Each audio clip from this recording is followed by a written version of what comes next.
University শেষ class আজকে। So শেষ গল্পটা হচ্ছে এরকম, এটা জানোই, বুঝতেই পারতেছো, Gulliver's travels by Jonathan Swift. But actually Gulliver's travels গল্পটা কিন্তু আমরা সবাই জানি না। এটার অ্যাকচুয়ালি 4টা পার্ট আছে। প্রথম পার্টটা হচ্ছে এরকম যে গালিভার সমুদ্র যাত্রা করতেছিল, সে ছিল নাবিক। তো কোনো কারণে দুর্ঘটনার কবলে পড়ে সেই তার জাহাজটা ডুবে যায় এবং সে ভাসতে ভাসতে লিলিপুটদের দেশে চলে যায়, যেখানে প্রত্যেকটা মানুষ প্রায় 6 ইঞ্চি লম্বা, মানে তার কাছে একদমই খেলনা, ছোট্ট, প্রত্যেকটা মানুষ অনেক ছোট ছোট। এদের সাথে সে থাকে, এরা তাকে প্রথমে বন্দি করে, বিশাল দৈত্যটাকে, গালিভারকে তাদের কাছে মনে হয় বিশাল দৈত্য, তাকে বন্দি করে। পরবর্তীতে তাদের সাথে সখ্যতা তৈরি হয়, সেই লিলিপুটদের দ্বীপের সাথে আরেকটা শত্রু দ্বীপের যুদ্ধ হয়, যেই দ্বীপে গালিভার অংশগ্রহণ করে এবং গালিভারের সহায়তায় তারা জিতেও যায়। কিন্তু পরবর্তীতে লিলিপুটদেরই কারো কারোর সাথে তার শত্রুতা তৈরি হয়, শত্রুতা তৈরি হওয়ার কারণে সে হচ্ছে পরবর্তীতে দ্বীপটা ছাড়তে বাধ্য হয়। এরপর সে আরেকটা আবার কোন একটা সমুদ্র যাত্রায় সে হচ্ছে আবার দিক হারায় চলে আসে। দ্বিতীয় পার্ট, এটা সেকেন্ড পার্ট। প্রথম পার্টটা তো তোমরা সবাই জানতা। সেকেন্ড পার্টে হচ্ছে তোমার এরকম হয়, সে আরেকটা দ্বীপে যায়, যেই দ্বীপের মানুষগুলা প্রায় 60 ফিট লম্বা। মানে তাদের কাছে, ওই দ্বীপের মানুষগুলার কাছে গালিভার হচ্ছে খেলনার মতো, মানুষগুলা গালিভারের কাছে মনে হচ্ছে যেন দৈত্য।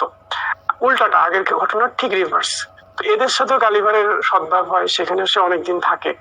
এরপর সে চলে যায়, আবার সে কোনো না কোনো ভাবে বাড়ি ফেরে। বাড়ি ফেরার উপর ইয়েটা ছিল এরকম যে সেকেন্ড যে জায়গাটাতে যায়, ওই জায়গা থেকে কোনো একটা পাখি তাকে তুলে নিয়েছে তার বাড়ির কাছে বা কোনো একটা সমুদ্রে ফেলে দেয়, যেখান থেকে সে একটা জাহাজের সাথে বাসায় ফিরে আর কি।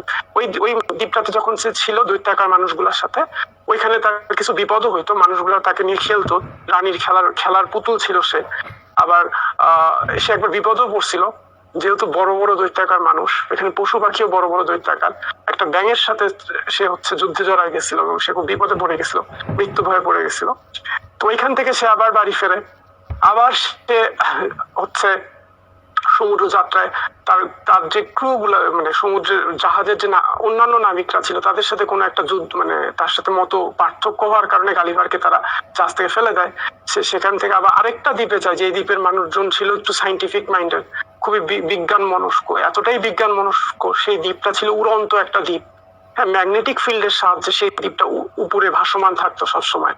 এবং এই দ্বীপের মানুষজন সবসময় বিজ্ঞান নিয়ে চিন্তা করতো, মানে এতটাই বিজ্ঞান নিয়ে চিন্তা করতো, যারা স্বাভাবিক জীবনযাত্রা থেকে অনেক দূরে সরে গেছিল। তাদেরকে স্বাভাবিকভাবে কোনো কিছু বললে তারা বুঝতো না। তাদের বিজ্ঞান চর্চাটা ছিল হচ্ছে বাস্তবতার প্রেক্ষিতে অনেক বেশি অ্যাডভান্সড, অতটা অ্যাডভান্সমেন্টেরও হয়তো তো ওই মুহূর্তে দরকার ছিল। এবং লাস্ট স্টেজে যে গালিভার আরেকটা দেশে পৌঁছায়, সেই দেশটাতে হচ্ছে মানুষ, সেই দেশে এক ধরনের অদ্ভুত প্রাণী ছিল যারা দেখতে ঘোড়ার মতো। এরা খুবই শান্তশিষ্ট এবং খুবই যুক্তিবাদী আর কি। তো এইখানে সে হচ্ছে প্রকৃত শান্তিটা খুঁজে পায়।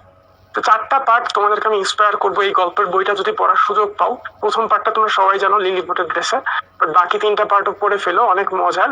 অ্যাকচুয়ালি এই বইটা কিন্তু পৃথিবী বিখ্যাত একটা সাহিত্যকর্ম, এবং এই গালিভার্স ট্রাভেলস এটা অ্যাকচুয়ালি একটা ব্যঙ্গাত্মক রাজনৈতিক উপন্যাস।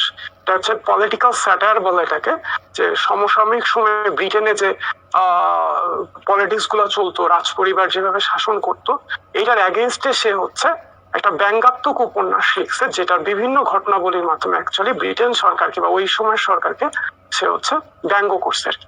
ঠিক আছে, ওকে, তাহলে ভাই এই পর্যন্তই আজকের ক্লাসটা।